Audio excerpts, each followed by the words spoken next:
Good day, students. This is Mr. Muibi on the line, your economics teacher. The topic for today is money demand. Money demand. Before I move to money demand, that's for the topic money demand, or you can call it demand for money. We also have some topic under it. That's motive for holding money. Motive for holding money. Before I will define, or before I will tell you the meaning of demand for money or money demand, I would like us to look at the lesson objective. At the end of the lesson, students should be able to 1. Define money demand. 2. State and explain types of money demand. 3. Explain factors affecting money demand. You can see this is an example of holding money in a foreign currency. This is not the currency we are using in this country. This is the one we are using here in this country. This is Naira. Can you see? Let us look at what we can use this cash or money holding. What we can use it to do? There are 3 motives for that. 3 motives for that. Before that, let me tell you the meaning of money demand. This money demand, individuals and firms can hold what is called financial assets in the form of money. What do I mean by financial assets? That is liquid assets. There are some assets which is property that can be converted into cash or bank. So, or the desire of holding these financial assets in the form of money. Individuals, firms, business firms, or people desire to hold this financial asset, which I told you the other time that is liquid asset, which can be converted into cash, bank, or you can call it stock as well. Demand for money is a derived demand. What do I mean by derived demand? This is one of the type of demand, this is the type of demand which occur as a result of demand for another commodity. Demand for another commodity simply means you can demand for another commodity. This demand for money depends on trade. What do I mean by trade? Buy and selling of goods and services. When you have money, you have to buy, and when you sell, then you are going to receive money from your buyer. Then what do I mean by value for money? Value for money is the use of money. The use of money to purchase goods and services. To purchase the goods and services. Another name for demand for money is liquidity preference. Because I need to let you know, because of the external exam, or maybe internal exam, I can ask you in a school exam, now what do you that should define liquidity preference. So then types of money demand. This type of money demand, if I want to ask you in an exam, I can frame it in another way. I may not ask you what explain types of money demand. Can also tell you to give me the reasons for holding money, or explain 3 motives for demanding for money. So it's the same thing. The first one is transaction motive. Second one is precautionary motive, and the last one is speculative motive. This types of demand was given by Lord Kelly. He believed that there should be 3 types of holding money, which I've told you: transaction motive, precautionary motive, as well as speculative motive. Let me explain this one after the other. Transaction motive. This is the demand to meet current expenditure. You must be able to hold money to meet up with current expenditure. Or you can say that holding of money to meet daily or day-to-day needs or day-to-day transactions. And it's possible as well that cash can be received by the individuals and firms. Individual will receive the cash as a result of monthly income, and the business or the firms will receive the cash as a result of daily business transaction they are doing. And this demand for money under the transaction motive depends on the income, which I've told you. Depends on the income. And that income simply means money received on a regular basis. Money received on a regular basis, for work done. So, and as well, general business and general level of business activity. By the time they are doing business, the money you are able to derive or to receive from or to realize from your business activity. That is for the, and then as well, in the course of business, in the business transaction, the company should be able to pay, or the business should be able to pay the income in form of salary. They should be able to pay income in form of the salary,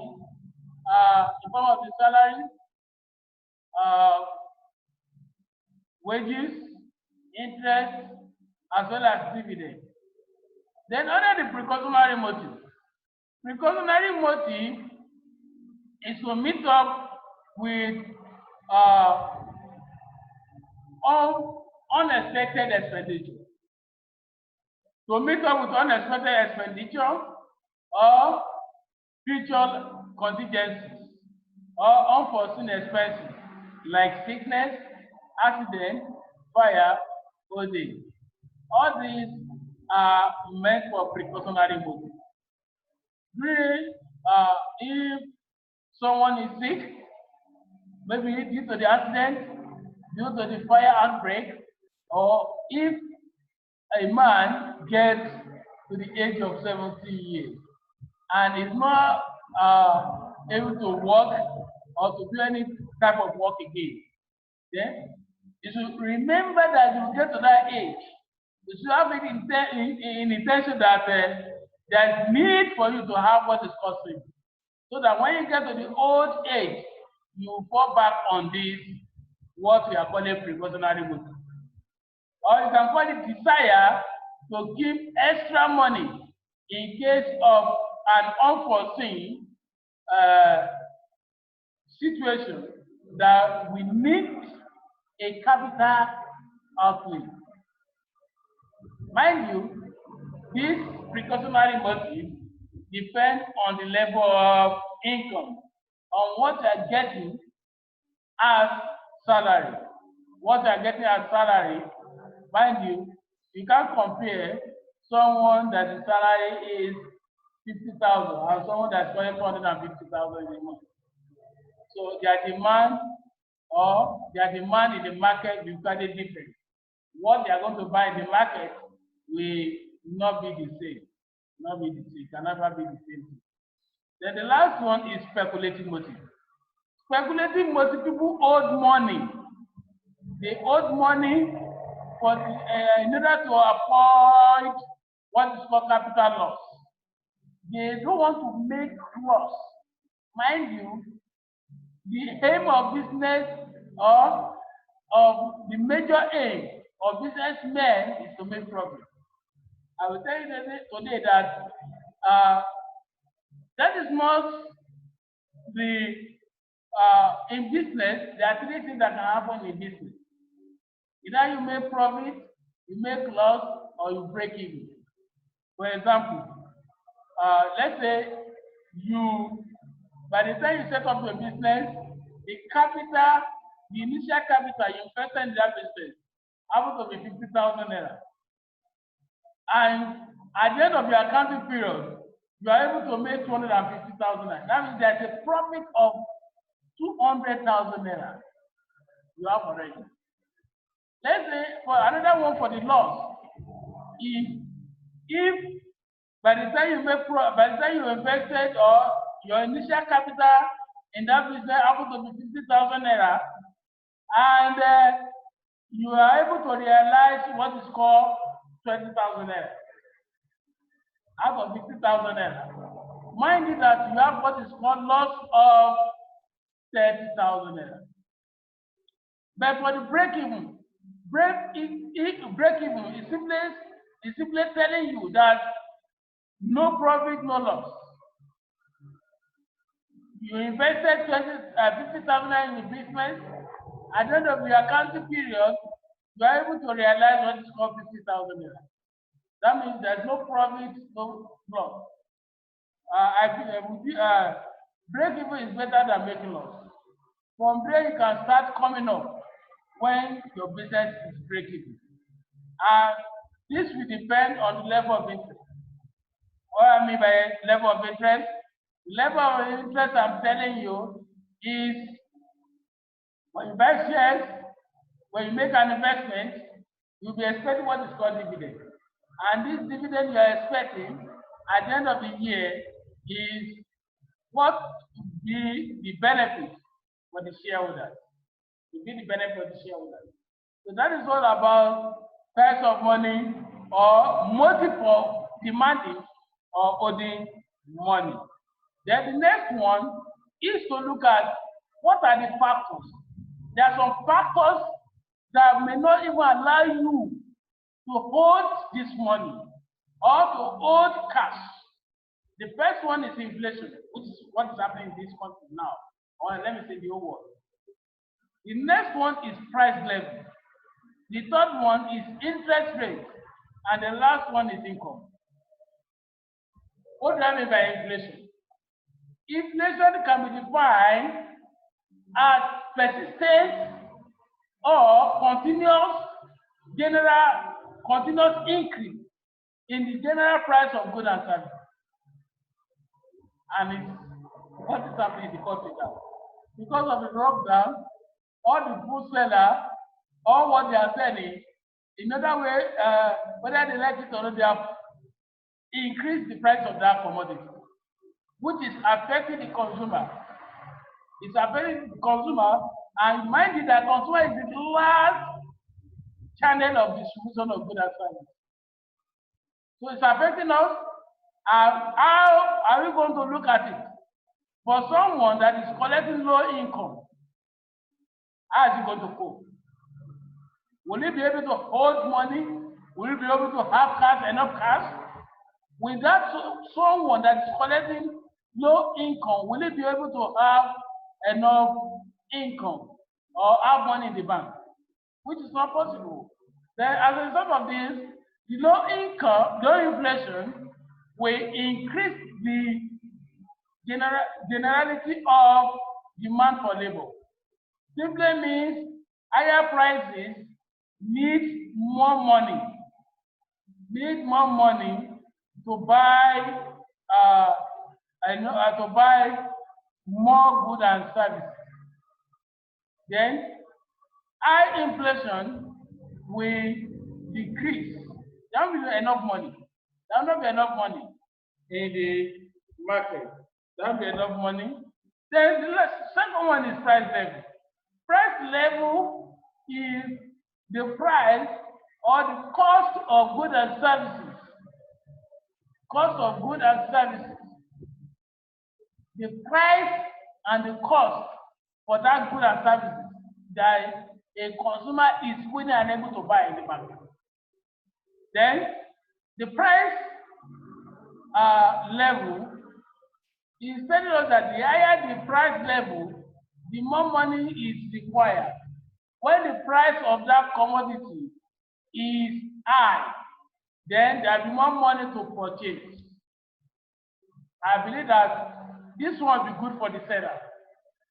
But instead they increase the prices of their commodity, then there will be more money for them to save, or there will be more cash for them, more cash for them. Then we also have the interest rate. Interest rate is the percentage charged by the lender for the use of goods and services. The percentage charged by the lender for the goods and services. Higher interest rate will discourage the consumers or the buyers. So you must know. But lower interest rate in the bank, if you want to obtain loan in the bank, will encourage the consumer to obtain loan or to borrow money from the bank or finance house. So that is it. But for the income, this is the money realized from the goods and services, or for the work done. You may not necessarily selling of goods and services. So maybe the income someone is collecting at the end of the month, maybe salary, maybe wages. Wages will come maybe weekly or maybe daily. So that is it. And the last one you can see, holding of money. This is it. This is holding of money. Money is what we have. When you look at money is anything that is generally acceptable as a means of exchange and settlement of debt. We use money to exchange for goods and services, and we also use it for the settlement of debt. If you are owing someone, you can't pay with the paper. You only pay. You are going to pay with the money or cash. Or you can also, if you have enough money in your bank, you can as well transfer it to someone that you are owing. So that is holding money. Holding money is demand for money. Is demand for money, or you can call it money for demand. Money for demand. Thank you, my students. When next we will have the class, that will be for second week. We'll be looking at financial institution. After that, we'll be looking at the types of financial institution. We have the textbook, economics textbook, essential economics textbook for senior secondary school by code Esson. Then you can read it before the time. So always stay on this platform. As you say, God will continue to bless you. Once again, my name is Moibi Akim, the economic teacher for God First College. Stay well and God bless you.